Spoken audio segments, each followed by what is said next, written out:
निश्चित रूप से आपको अपने जीवन में कम से कम एक बार तो पेपर कट हुआ होगा। खैर, आज हम कागज से एक असली आरी बनाएंगे और देखेंगे कि क्या काट सकता है। शुरू करने के लिए हमें कागज की 3 साधारण शीटों से 15 सेंटीमीटर के किनारे वाले स्क्वायर्स को काटना होगा।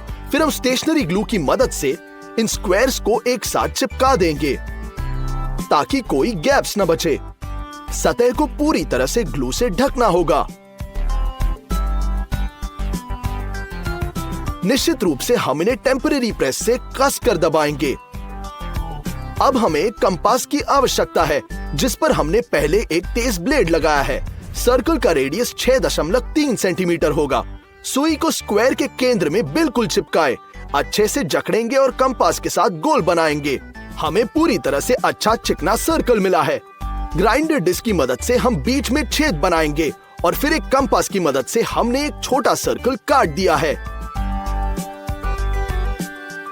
हमारी पेपर डिस्क तैयार है। इसे ग्राइंडर पर रखेंगे और हाथ के कट होने से अगर बचना है तो इसे सुरक्षित रूप से सेफ करेंगे।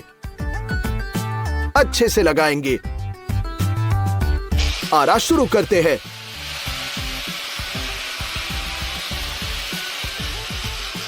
बढ़िया, हमारा कागज देखो काम कर रहा है और हम टेस्टिंग के लिए तैयार है। आइए आसान चीजों से शुरू करेंगे। कार्डबोर्ड भी एक रूप से कागज ही है। आइए देखते हैं कि क्या हमारा आरा इसे संभाल पाएगा। ओह हाँ, कागज बिना किसी कठिनाई के कार्डबोर्ड को काट रहा है। जरा देखिए वो कितना अच्छे से काट रहा है। ये टेस्ट पूरी तरह से सफल रहा। अब एक पेंसिल लेते हैं। 1 सेकंड में कट गया। प्लास्टिक के बारे में क्या?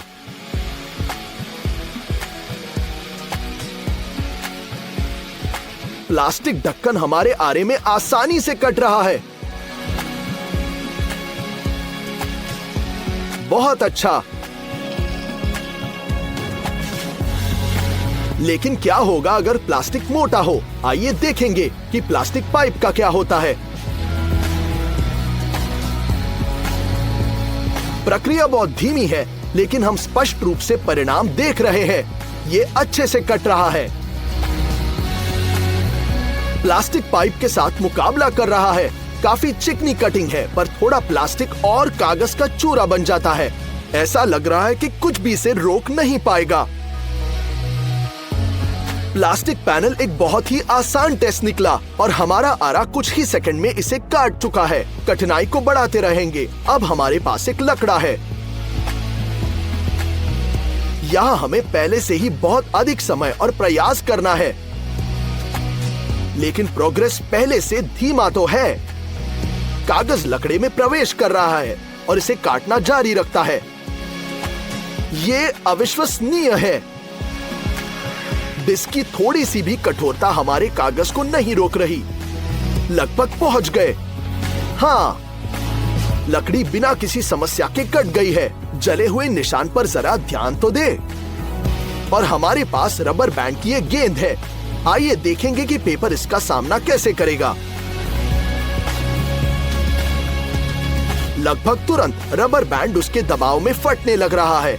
ऐसा लगता है कि ये टेस्ट भी आसान है। थोड़ा समय लग रहा है, लेकिन बिना किसी समस्या के कट रहा है। ओह, रबर बैंड की कठोरता ने गेंद को हमारी आरी से दूर फेंक दिया, लेकिन सामान्य तौर पर टेस्ट एक धमाके के साथ सफल हो रहा है। बिना किसी समस्या के रबर बैंड अलग हो गए हैं। अब देखते हैं कि हमारे पेपर आरे के साथ टकराव के बाद नारियल का क्या होता है। नारियल को काटना नॉर्मल आरे के लिए भी आसान काम नहीं है। नारियल के पूरे दायरे को एक साथ काटना बहुत महत्वपूर्ण है, ताकि एक छेद न बने जिसके माध्यम से पानी नारियल से बाहर निकल जा सकता है। हम नारियल के परिधि के चारों ओर आसानी से चलते रहते हैं और ये आरे के लिए बहुत आसान लग रहा है। जब हम कंप्लीशन के करीब पहुंचते हैं तो डिस्क थोड़ी हिलने लगती है, लेकिन हम अभी भी कट के सिरों को एक दूसरे से जोड़ रहे हैं। आरी को नीचे रखेंगे और चाकू से नारियल को आसानी से खोलेंगे। हाँ, हमने ये कर दिया। यहाँ तक कि नारियल भी हमारे कागज के आरे का विरोध नहीं कर सका। ये अब हमें स्टॉपर्स के साथ 2 बोतल के गर्दनों को काटने की जरूरत है। उसके बाद हम उन्हें चिकनाई के लिए सैंड पेपर पर रख देंगे और उन्हें एक स्टिक गन के साथ चिपका देंगे। बिल्कुल ऐसे। अब हम ढक्कन निकालकर कुछ भी रख सकते हैं। उदाहरण के लिए मेमोरी कार्ड स्टोर हो सकता है। मुख्य फायदा यह है कि कंटेनर बिल्कुल वाटरप्रूफ है। बस इसे पानी से निकाल दिया और नमी को हटा देंगे। हम कार्ड निकालते हैं और जैसा आप देख सकते हैं बिल्कुल अनभिज्ञ है। आइए कुछ स्टील वाशर लेते हैं और उनमें एक स्क्रू डालेंगे। बोर्ड में शिकंजा पेंचते हैं थोड़ी सी जगह छोड़कर। अब वाशर के बीच एक स्टेशनरी चाकू का ब्लेड डालेंगे और शिकंजे को तब तक कस लेंगे जब तक कि बंद न हो जाए। इस संरचना पर प्लास्टिक की बोतल का आधा हिस्सा रखेंगे। हम इसे बिना किसी समय ऐसे मोड़कर बहुत लंबे प्लास्टिक टेप में बदल सकते हैं। ये टेप आसानी से बहुत अधिक वजन को झेल पाएगी। हमने ढक्कन के साथ बोतल की गर्दन को काट दिया। अब अनाज का बैग लेंगे और ढक्कन को हटा देंगे और बैग को गर्दन में रखेंगे। किनारों को सीधा करेंगे और ढक्कन को कस लेंगे।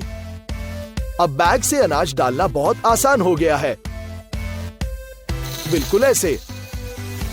और ढक्कन पैकेट के अंदर अनाज की सुरक्षा सुनिश्चित करता है। अब हमें 2 प्लास्टिक स्टॉपर्स की आवश्यकता होगी। दोनों तरफ हम फोन के आकार के अनुसार लेबल बनाते हैं और अब इन लेबलों का उपयोग करके हमने एक्स्ट्रा काट दिया। हम एक स्टिक गन के साथ एक साथ पलकों को जोड़ सकते हैं। अब एक पूरी बोतल लेंगे और इसे बनाए ढक्कन के साथ बंद करते हैं और हम फोन को ऊपर रख देंगे आराम से। यहाँ एक ऐसा तात्कालिक होल्डर है जो हमें मिला। बहुत आसान। मैं तो वीडियो भी ले रहा हूँ। और अगर आप बोतल के गर्दन का निचला हिस्सा अच्छे से काटते हैं इस तरह,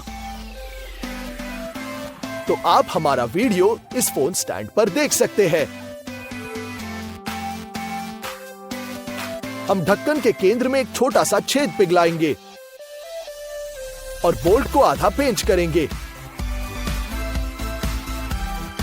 अब हम इस डिजाइन को फोन होल्डर में पेंच करते हैं और अब हमारा सपोर्टिव होल्डर तैयार है। यह कैमरे के लिए भी उपयुक्त है। बिल्कुल सही। यदि आपको एग प्रोटीन से फैट को अलग करने की आवश्यकता है तो अंडे को एक कटोरे में तोड़ देना है और फिर फैट को एक बोतल में खींचकर फिक्स करेंगे।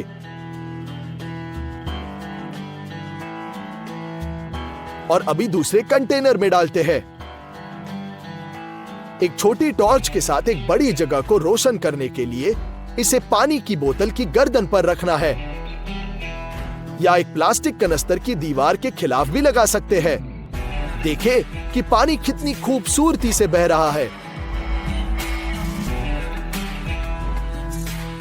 बुनाई के दौरान अक्सर एक वुलन बॉल रोल कर जाता है और फिर हम उसे संभाल नहीं पाते। ये सॉल्व करने के लिए हम एक प्लास्टिक की बोतल लेंगे और इसे आधे में काट लेंगे। चलो एक आधे में एक वुल बॉल डालते हैं और दूसरे में एक काउंटर वेट। उन्हें फिक्स करते हैं। अब ये कहीं नहीं जाएगा। बोतल को आधा काटेंगे और इस तरह से हिस्सों को मिलाएंगे। हम अंदर बर्फ डालते हैं, इसलिए बहुत धीमी गति से पिघल जाएगा।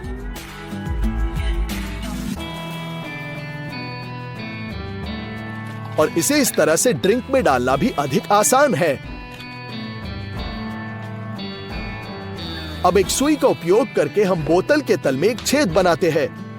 हम गुब्बारे को बोतल में धकेलते हैं और इसे गर्दन के ऊपर खींच लेंगे। फिर इसमें पानी डालते हैं और हम गर्दन पर फूल डालेंगे। ये हो गया। यहाँ एक यूनिक फूलदान तैयार है। खाली बोतल अक्सर कचरे में बहुत अधिक जगह लेती है ना? बस उन्हें उड़ा देने और फेंकने से पहले हम उन्हें अच्छे से मोड़ लेंगे और अब उसे कूड़ेदान में डालेंगे। है ना? बन गई ना बहुत जगह।